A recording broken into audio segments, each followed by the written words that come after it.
Good morning, everyone, and happy September. This is our first Master Series back after a nice long summer. Fall is not here yet, so we will not say happy fall, but we will continue our Master Series through the fall. My name is James Malonis. I'm a director with the Ontario Real Estate Association, and I'm also your 2021-2022 chair of OREA's Young Professionals Network. Today, we are joined by a powerhouse panel talking about managing multi-generational differences in real estate. So I am joined by Vanessa Barker, Bilge, Kelo, Ken Laroza, and Marissa Arnold. I will get you guys to unmute yourselves, introduce yourselves, and we will get this conversation started. Okay, good morning, everybody. My name is Marissa Arnold. I am your Northern Ontario Director for the Ontario Real Estate Association. I am a real estate broker and manager at RE/MAX Crown Realty in Sudbury. No, we do not live in igloos, but I welcome all of your questions and anything you want to know about the Sudbury market.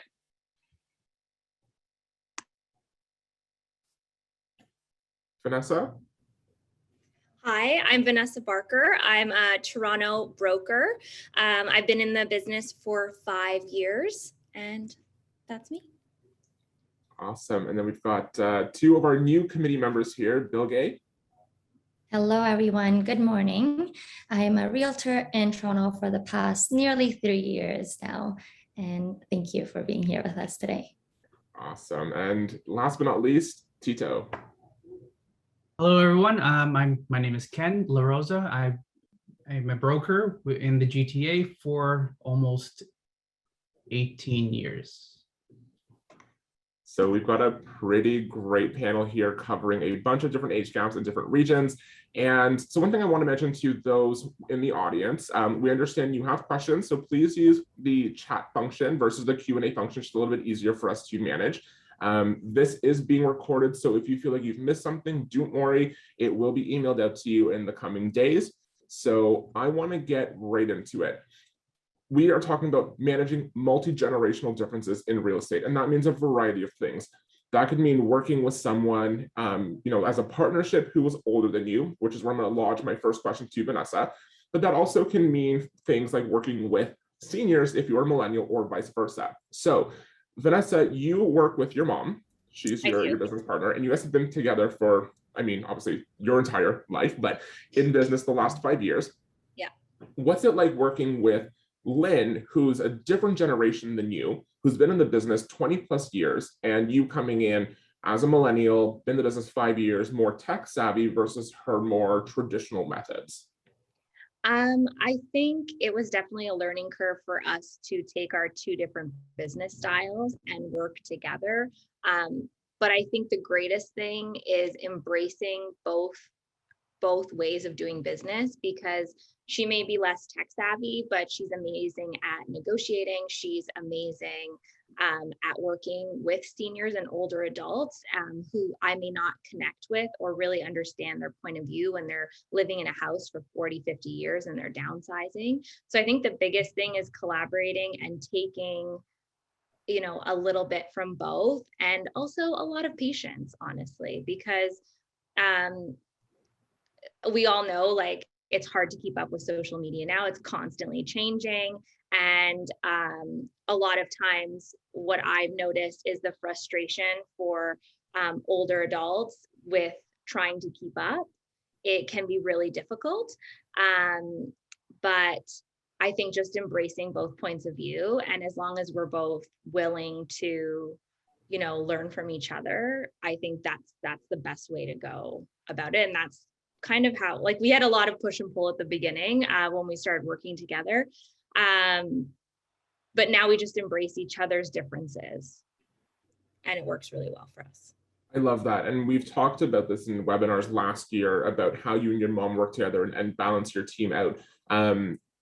Now with social media, we know you're obviously millennial, you're very tech savvy. How has your mom embraced that side of the business, or does she leave it all to you? She has embraced it to a certain extent. I think, as a team, our branding is there and it's great, and we've evolved, and it took a really long time just to do like lifestyle or professional photographs.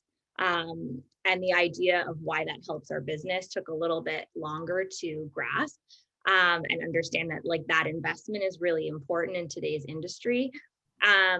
But at the same time, she knows that if she keeps doing what she's doing, then she doesn't really need to rely on that.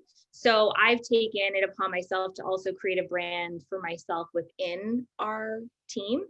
And so I do a lot of social media on my own personal platform because that's going to help me build business. So she's embraced it, but at the same time, she knows her limits and she knows where to spend her time and where she's going to be the most happy.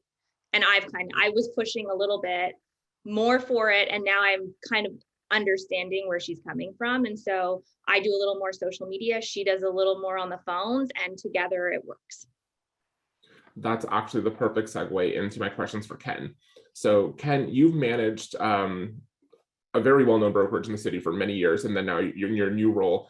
How was that for you dealing with, I would say, agents who are not millennials, not tech savvy, who might have been, I'm not going to use the word boomer, but the Gen Xers who will not adapt to social media, and then managing the millennial and Gen Z crowd? I think so when I was managing that team or that brokerage, one of the things that I realized is that we all had the same goal, right? We were all trying to get to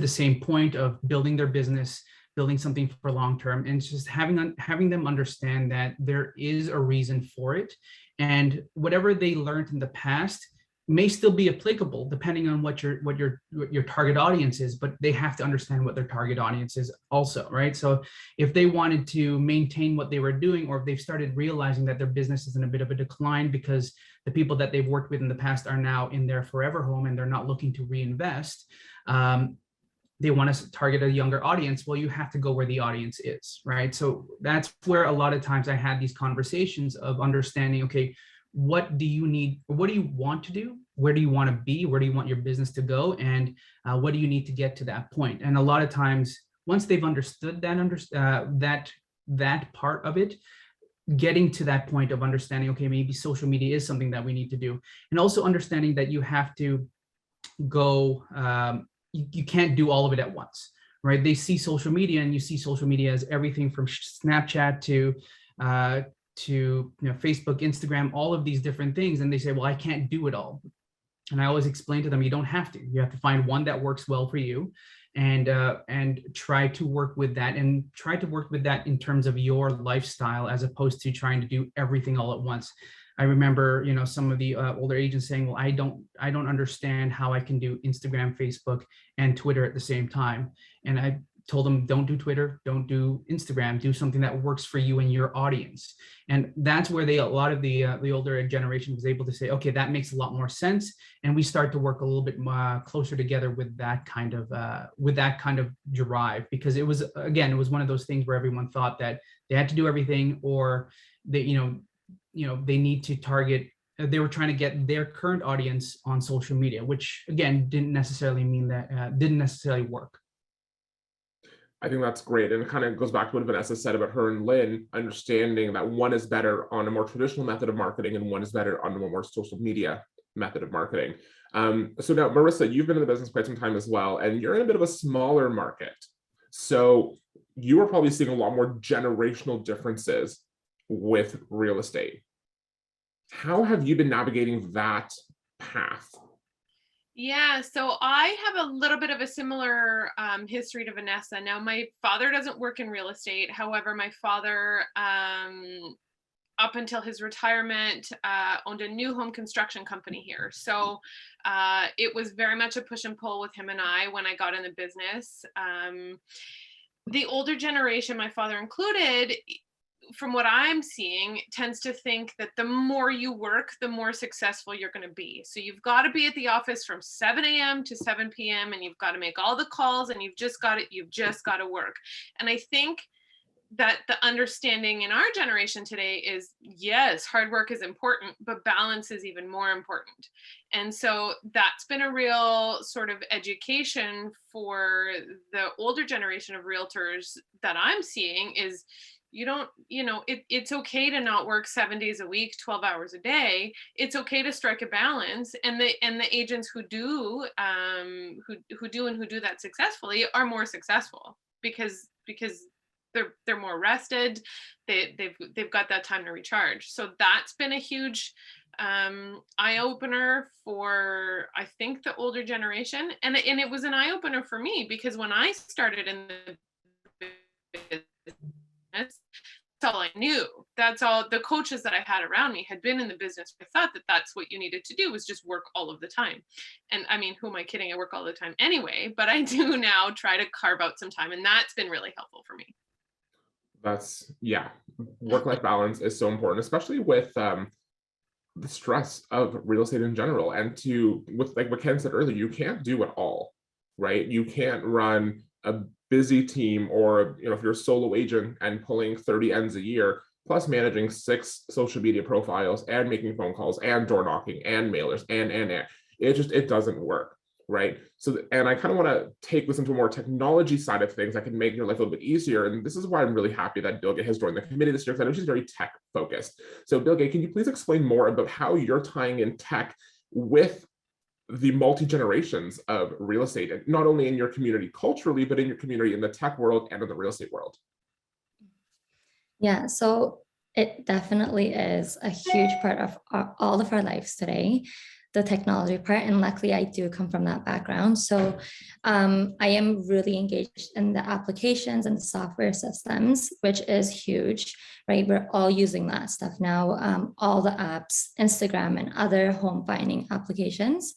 So I am now working on making applications that are easier. So I'm watching my clients, all the other realtors that I work with, and how they, what they are looking for, what is more easily to be used. And if we look at all of these platforms that, we mentioned, Facebook, Instagram, they're all actually a copy and paste of each other.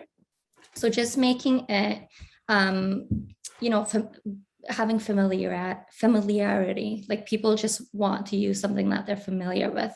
Yes, everything new is coming out. We just have TikTok, now we have Reels, but they're all a copy and paste of each other. It's just finding who and where your audience is. Are they on Reels? Are they on TikToks? Are they on Facebook? And really just focusing on that. So that's what I'm trying to do. Finding where my audience is and just using that and making sure that they basically all work the same. They're all the same thing. They all have the same functions, just different names, different brands, and different viewers. That's really it. And is it fair to say that when we're looking for our target audience, we're kind of doing the same thing, whether it's a door knock or a social media post, we're getting in front of the right people and we're managing their expectations, but on our style. So we have a question here, and it came from Marissa to Ken.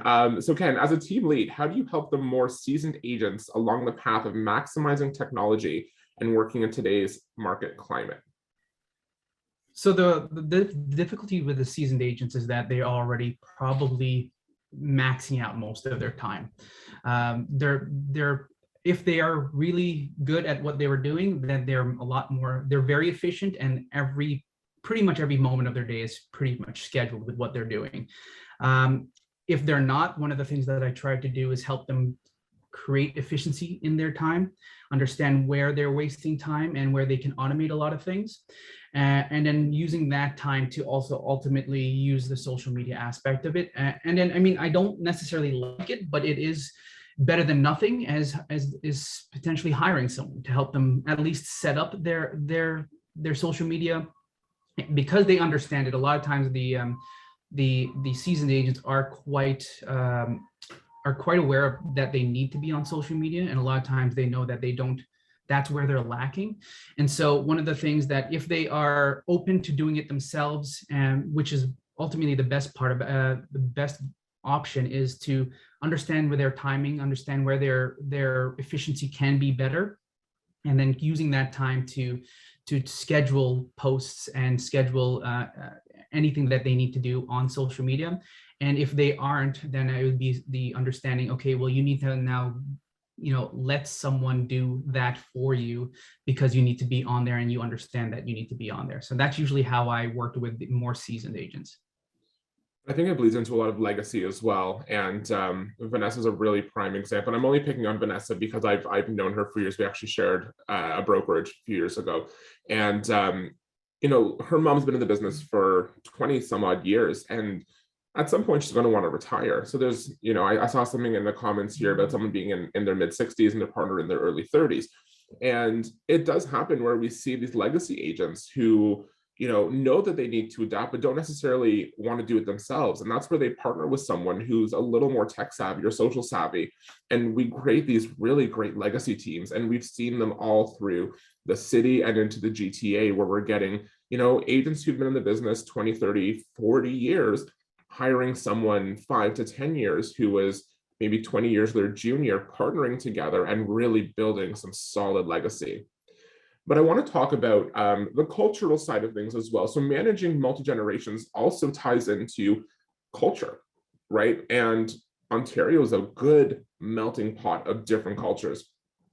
One thing I learned very early on in my business was understanding who my client is that I'm meeting with at that time. Small story, I made a mistake of not bowing to a very traditional Korean family.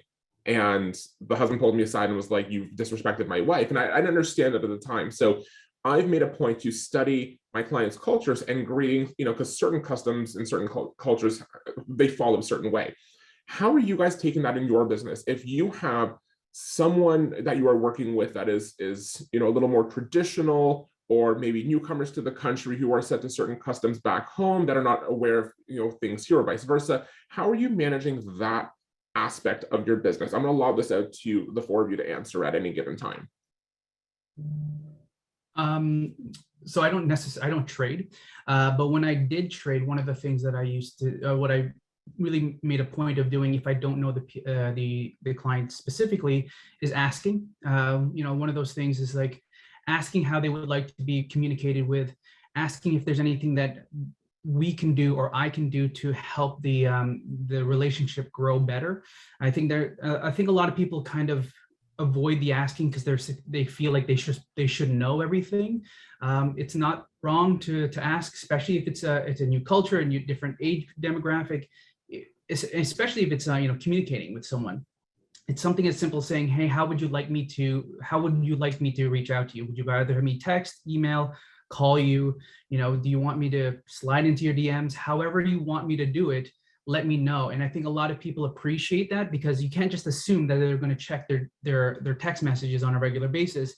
I know a lot of agents used to tell me, like, "Why isn't my clients checking their emails?" Well, most regular people don't check their emails every 30 seconds. Like we're realtor, we're used to checking our emails regularly. Most average people don't check their emails. Maybe they check their emails once a week. And so there's this kind of discrepancy. And so you have to ask, and that's one of the ways that I've done so. Yeah, it's managing that expectation. Okay.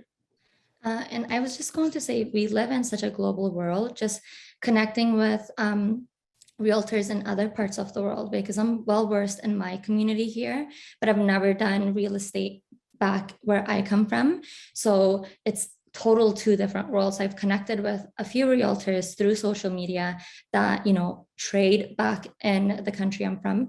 And I've learned about the differences in the real estate market. So I can understand when people migrate here, what they expect or what they believe is correct back where I'm coming from, but it's not acceptable here, or it's totally different, so that there's not this, very wrong communication happening between us. So I've just done my 2 cents in that by just connecting with people. It's really simple, thankfully, thanks to social media. See, we're actually really fortunate in Ontario that we have organized real estate. So in a lot of countries in Europe, there's no such thing as organized real estate. A lawyer can decide to take off for an afternoon, you have a closing at 4, we'll close tomorrow, right? So if someone's coming from Europe and they're used to that climate of doing deals, they don't understand the level of urgency. So when we're hounding them, being like, "Hey, like we need this signed off before 5 o'clock," they don't have that same level of urgency. So it's managing those expectations up front. And if you know where they're coming from, it makes that so much easier. Marissa, Vanessa, I'm going to give you guys a chance to chime. Sorry, I can't even speak. Chime into that topic. Yeah, I will happily chime in. I'm not going to touch much on cultural differences, but I am going to touch on generational differences as a new agent in the business, and how it can sometimes feel overwhelming and you don't know where to start and you don't know where to go. And these seasoned agents can be scary because they've been in the business so long and they do so many deals. One of the most successful things that I have done is not be afraid to say, I don't know, let me find out. Your clients, other agents in the office, everybody will respect you 1,000% more when you don't pretend that you know the answer. And if you don't know, I don't know, but I will find out. You ultimately learn so much more. You garner so much more respect from your clients, from other agents in the office. And it's not going to take long for you to get the basic knowledge that you need to navigate this real estate market.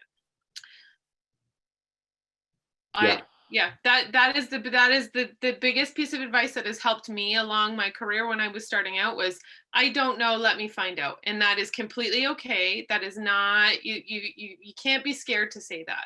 If you pretend that you know what you're talking about and you're wrong, people see right through it. Oh, absolutely. Yeah. So this is actually a really good question here. And it's something that I feel we all faced at one point is, how do you deal with stereotypes? Right? People think you're inexperienced because you might be a bit younger. Yeah, we've all faced it. I mean, I was 21 when I started. And if you saw old photos of like baby James in the city, I looked like I was a teenager, right? And Ken and I have had these conversations over the years where I would change my voice when I was talking to people. I would like deepen my voice and I would dress. I would wear like 3-piece suits and ties to like any equipment I can get just to make myself look a little bit more established. How did you guys manage those expectations or those stereotypes, you know, being young in the industry, not having experience? I can start. Yeah. So I was in my early 20s when I started as well. And as I mentioned before, my family owns a new home construction business. So when I got started, I was a young woman whose daddy owns a construction company. So the perception of me was, oh, well, she's just doing it because daddy does it, and it'll be easy for her because daddy will just give her everything. You know, when you work for family business, it's exactly the opposite, where you have to work 10 times harder in order to be seen as successful than all of your peers. And you know, when you work for family business, your family is 100 times harder on you than on anybody else that works for the business. So that was a real struggle for me, was people stereotyped me right away. It took me a lot of years to shed that stereotype, but I think hard work, consistency, throwing myself out there as not just the new construction person, this will be different for everybody, but hard work, consistency, being humble, and asking questions. I think over and over and over and over again, people's perception of you is not your problem. People's perception of you is their problem. So hard work, consistency, being humble, asking questions, and real good marketing. Yeah, and I think confidence comes from understanding how to use your MLS system and a lockbox. One thing I can give, as I had a piece of advice when I first started, was view 100 to 150 units or houses in your market every week. Get comfortable walking into people's homes, you know, opening a lockbox, looking for a lockbox. I mean, if you trade in a condo market, sometimes you're going down to P4 where you've got no cell service and you're stuck behind a dumpster that smells, and you got to make some joke with your clients. And I mean, for those of you that don't trade in the city, might not understand the struggles we face, but sometimes we are locked underground for a good 20 minutes looking for lockbox because they say it's the black one. And there's a whole row of black lockboxes, no markers, no identification, no business cards in the back. So it does become a little challenging, but practicing without a client in front of you helps you build that confidence, and you can make jokes down the road. Vanessa, as a new realtor, 5 years in, you're a young mom. How did you deal with these stereotypes? Yeah, so when I started, I guess I was 27, and a lot of people thought I was in my early 20s, and they definitely treated me differently because of that. But the one thing that my partner, my mom, Lynn, instilled with me is exactly what Marissa said, is that if you don't have the answer, it's okay to say, I don't know, but let me find out. Get the right answer and call them back as promptly as possible and give them the right answer. They will appreciate you and respect you so much more. And I think that all comes down to being confident.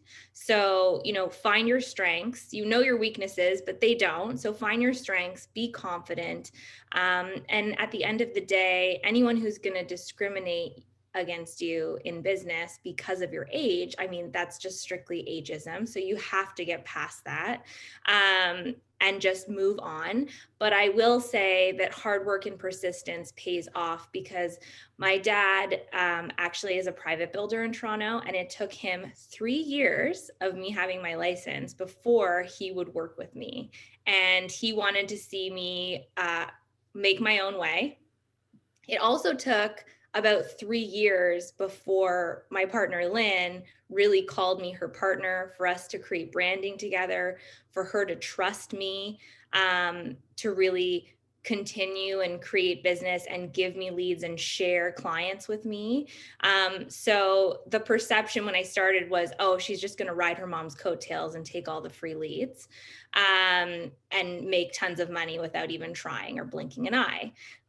It was the total opposite of that. It was like, you're on your own, prove yourself. And it took me a really long time. And I'm in my 5th year now. And they say that it takes 5 years at least to build any good, successful business. And this is the first year that I'm seeing repeat clients, referrals from friends, even friends. You know, you start when you're young, you've gone through maybe a couple different career choices, and it takes a really long time, especially when you're younger, for people to feel confident enough to refer you to someone else, because it ultimately comes back to them. So I think just hard work and persistence, and just be confident and ask lots of questions. 100%. Bilge, I see you nodding your head there. Do you want to add on to that?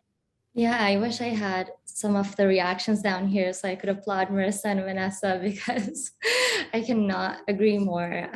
It is, yeah, tough. There will be ageism, but like they said, just, you know, point out your not weaknesses, but your strengths, because you know them. And I started in my late 20s. So I had, you know, different backgrounds. I came from communication and marketing. So you will know what you come from and what other strengths you have. So just use those and point those out. And it's okay. People will still, you know, I'm 30 now, and they will still point out my age, right? It will happen. Just be confident, ask questions. It will all be fine. I think the best piece of advice, go ahead, Kenneth, because there's actually a quote I'm going to give from you. So I'll let you go first. So one of the things that I started in this industry at 16. I was working at, I was at the front desk for about 5-6 years. And then I started managing a brokerage about 23, 24, 25. And, age was one of those things that everyone kind of looked at me and said, well, what do you know? Especially when having to argue with other broker of records. One of the things I always told any of my younger agents who felt this concern of, what if they think that I'm too young or they discriminate against me is, lean on your brokerage, lean on your broker of record, your manager, have the conversation. They have the years of experience. A lot of people, and like Marissa says, like asking the question of, or saying that I don't know that right now. That's a great question. Let me find out. And saying that, I have a team behind me that I can ask any of these questions. Remember, a lot of people are working with you because they trust you, right? They trust you personally. They may not care how many years of experience you have, but they trust you to look out for their best interest for the long term. So you may not know the answer, but you have the contacts to reach out to get the answer for. So a lot of times I told a lot of my junior agents and the agents who just started off, it's like, well, I don't know anything. I'm new to the industry. I look young. It's just like, just lean on your brokerage, lean on me. Say, you know what, I want to look out for your best interest. That's a great question. Let me reach out to my broker of record, my manager, and then send me a text. And a lot of times that gives them the comfort. That's the question that they have, and they feel confident that you're going to find the answer for them as long as you go back give them the answer, they're okay with it, and you ultimately build that trust, and you build that support system for you, so that they can they feel a little bit more confident working with you. The other thing I want to mention is also, if you are younger, also go through your social media and clean it up. It's one of the first things that I tell a lot of people to do. It was one of those things that people had to learn later on, like earlier years, that we had to tell them, okay, go through your social media, clean up what you posted initially, because people will Google you, people will look for you online, and if they have this question of, oh, you're young, and then they look on your Instagram, Facebook, or social or any social media pages, and you're doing a keg stand, that's not going to help your image, right? So it's one of those things that you have to kind of work at, but also lean on the people that you have and the brokerage that you're in, so that you can feel a little bit more confident when dealing with people. I love that. And there's one more thing I want to add to Ken's point. So I actually interviewed with Ken 5-6 years ago now, and I was looking for a change in my brokerage, and I had a fairly decent business running underneath me with my social media. And the one thing Ken said to me, and it stuck with me to this day, and I tell every new agent the exact same thing, is always remain humble. And I feel like we get too cocky in our business because, maybe we do 5 deals one month and it's like, great, I'm so good at this. And then we stumble, right? Or we get too cocky and it kills the deal. So always be humble. One of the, just on that, one of the things that I always remind myself is you either be humble or you be humbled. Yeah. Life will take you down a notch every once in a while. And if you don't keep yourself humble, it will hurt. And so it's definitely, thank you for reminding me that. Absolutely. So we do have a question here. I'm in my 50s and would benefit, I would benefit with working with someone who is younger and tech savvy in my brokerage. So it's a couple part question here. So how should I go about finding someone that will would like to work with someone like me without having to feel like they are committed, and B, how do I begin the process? So that's a nice 2-part question here. So I'm going to lob this to Ken and Marissa as broker managers first, and then we'll continue the conversation. All right. So we have a decent amount of this that goes on in our office. I do all of the new agent training in our office. So this happens, I get this question a lot. The answer for me would be find a newer agent in your office and exchange information. Newer agents would probably be happy and excited to work with someone like you who's got that experience, so that you can show them the ropes. They can follow you around on showings. You can teach them how to write offers. They can follow you around on open houses when that happens again. In exchange, I'm sure they'd be happy to help you learn the social media and learn how to do all the techie stuff and all the young people stuff.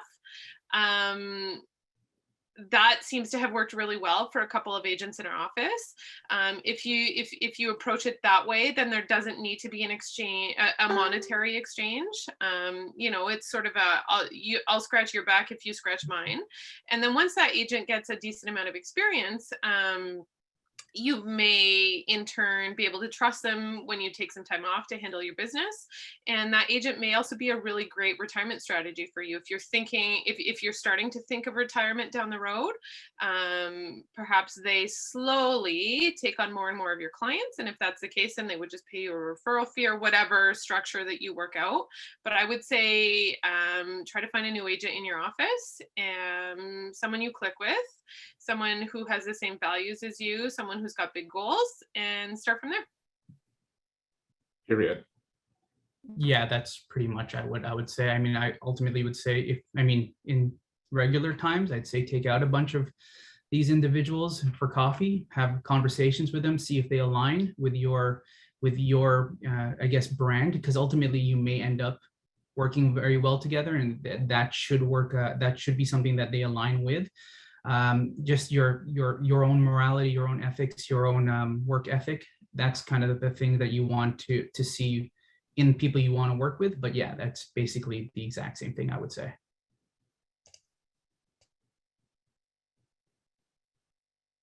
Anything to add, Vanessa or Bilge, to that comment? I think they nailed it with like a perfect period. Another question here, kind of on the opposite side. So I'm a new agent in the industry, very hardworking, quick learner. That being said, what can I say to a potential client that asks me, why should I work with you with someone with 30 plus years in the industry? I feel like Ken touched on this a little bit earlier, but I would like to hear from Vanessa. I just saw her nodding. I'm assuming you've had this objection before. Yes, I have. And when I've done listing presentations and I'm competing with some other East End agents who have been in the business for a very, very long time, and it's the question like, why would I work for you? You've been in the business for 5 minutes compared to these other agents. And to be honest, sometimes I will fall back and say, well, you know what? I actually work with my partner who's been in the business almost 30 years. So when you're working with me, not only are you getting the, tech savvy social media marketing aspects of how I do business, but you're also getting a seasoned agent in the background and a whole team of realtors who have been in the business for many, many years. And, just because I've been in the business for 5 years doesn't mean that I'm not seasoned and know this market just as well as those agents do. So I do sometimes play back on that and say that like, you're getting the best of both worlds here.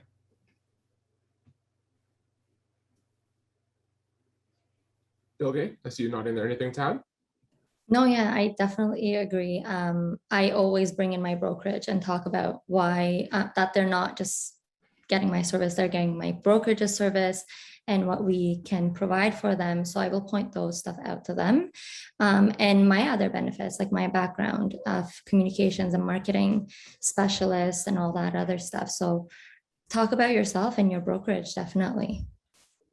And sometimes it's as easy to loop someone in from your office that you can partner with on a certain deal, right? If you don't have the expertise in that style of property, and maybe it's someone who is downsizing from a bungalow that they've been in since 1964, or they've been there for years. They got married, moved into that bungalow. That's the only one they've ever been in. And you might need someone who understands the way that they speak, whether they think, whether they feel. So partnering with someone will help you ultimately get the deal done. And at the end of the day, it's working in the best interest of the client, right? So we do have a few more questions I want to get into. I see them in the Q&A here. So where do you start to get involved in social media? I have been in the business for 40 plus years. A lot of this type of marketing is new to a lot of us old timers. Again, we've kind of touched on this. There's a lot of social media training that brokerages do offer, and 2 points that all 4 of the panelists have made is using your brokerage, talking to other agents in your office, and leveraging their social media expertise or their style.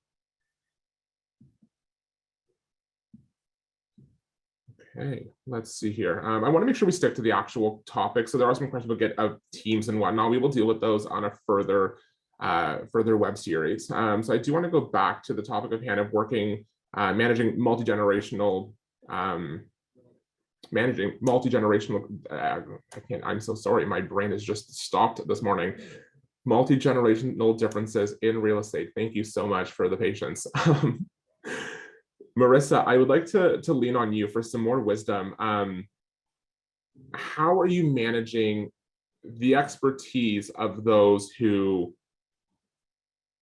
want to invest in real estate, but don't know where to start because they're looking at, their parents who have done it and they want to get into it and they don't know where to start, right? So they feel like they have all this experience watching mom and dad doing it, but now you're managing the expectation of someone who is, our age, who wants to get into the market, become an investor, who does not necessarily have the capital to do so, but they think it's so easy because back when mom and dad did it, house prices were 1/3 of the cost.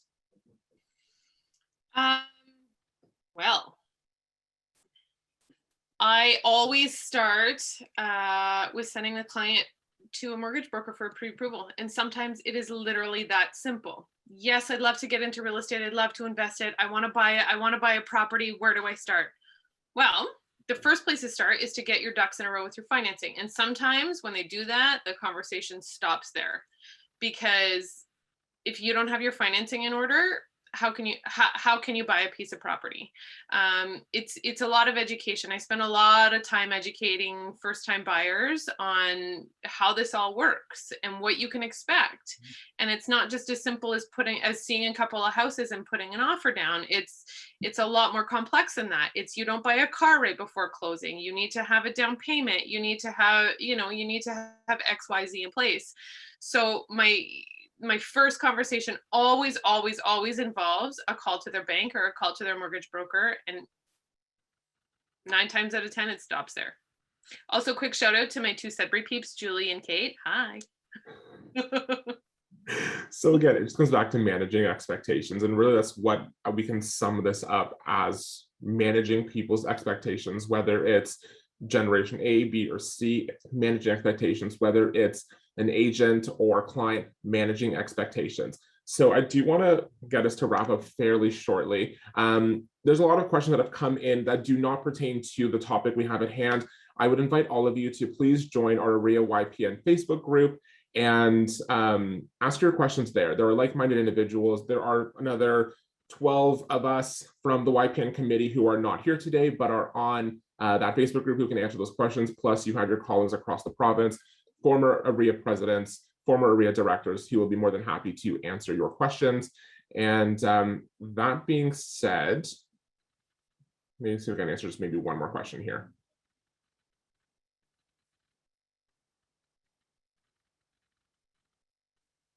Okay, honestly, I'm going to give this one right to Vanessa, given the fact that her and Lynn deal with this a lot of the time. My partner and I worked in the seniors community for 8+ years. Many seniors do not have computers and still prefer the one-on-one face-to-face presentation. Okay, COVID, number one, no face-to-face.